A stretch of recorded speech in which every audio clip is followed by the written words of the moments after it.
Hi, kiddos.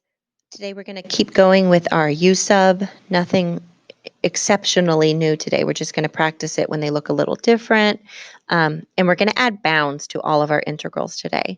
So yesterday, none of our integrals had bounds. We got to put plus c at the end of them. But today we're actually going to have to evaluate, and I'll show you how to do that inside of usub. So to start this question here, I've got to decide what to let u equal.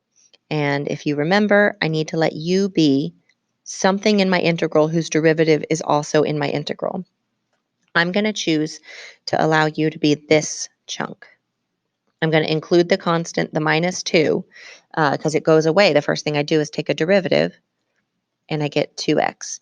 Remember that your u should not be too complicated. If your u is too complicated, then your du is also unnecessarily complicated, and then you end up with too much, and it doesn't substitute in. So now what I've got is I've got an integral, I've got the square root of u, I have to have a du for it to make sense. And look at everything that's hiding inside of du. Du has an x, which I need, it has a dx, which I need, and then it has a 2 that I don't need. So I'm going to divide that out front. The other thing I have to do today that is new from yesterday is I'm going to change my bounds.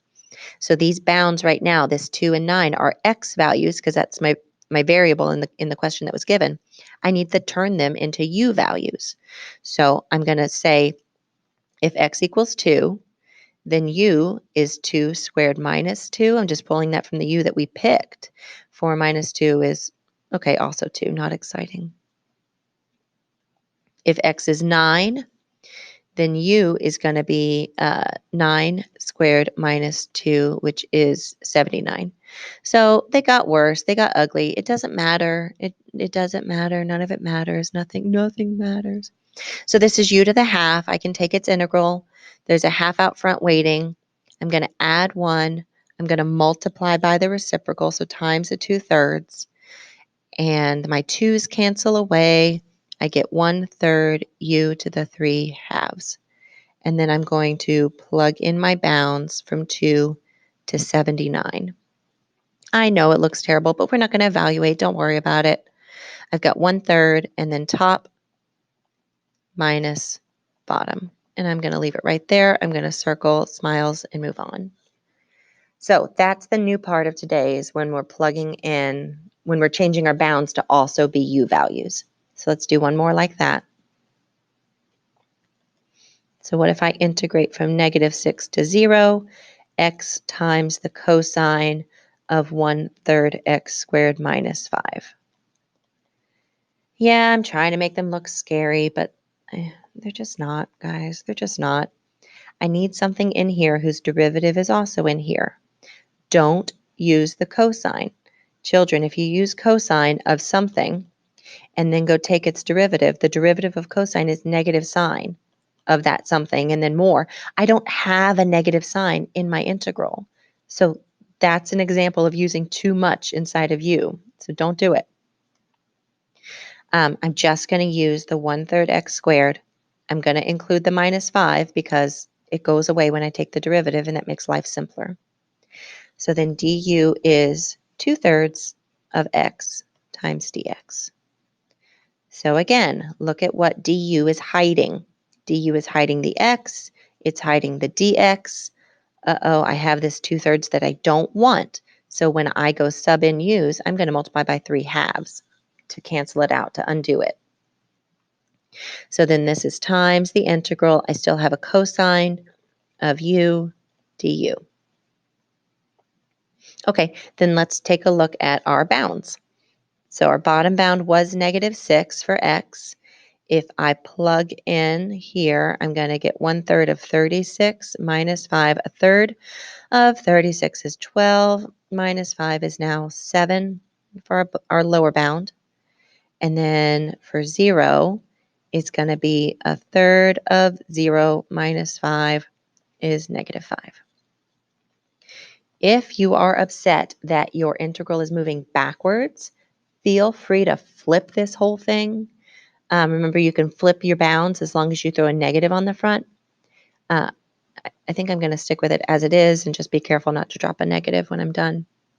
So I've got 3 halves. What do I differentiate that gives me cosine? Why, that's sine, of course. The derivative of sine is cosine, so the integral of cosine is sine. And now this one is nicer to sub into. I'm just going to have 3 halves sine of -5 minus sine of 7. Do I know the sine of -5 or the sine of 7? Sure don't. Thanks for asking. Circle smiles. Last one. The last one I'm going to write, and it's going to terrify you, I think. I don't know. What scares you anymore? Are you even scared of anything? Are you just numb? I'm going to write this one in function notation. So this is one where we're not actually going to take the integral because I don't know what f is, but we are going to rewrite this using u substitution. So we are going to take everything that's inside our function and make it u. Guys, that's what we've been doing. This is function notation. This is cosine of something, and we took the inside and made it u. This is the square root of something. We took the inside and made it u. So we're going to do the same thing here. That makes our du 1/2,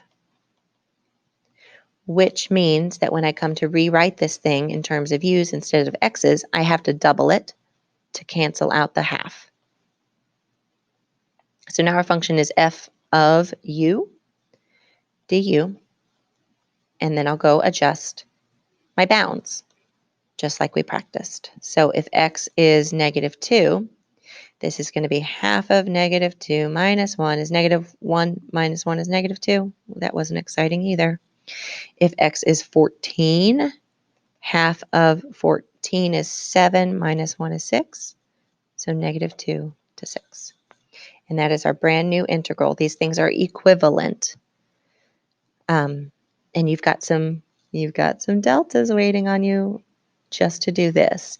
And children, if you're really struggling with usub, this is where you should start, because I didn't have to do any of the calculus of taking the integral. This was all about how do I pick u and how do I do the substitution without then going further and making a mistake later on.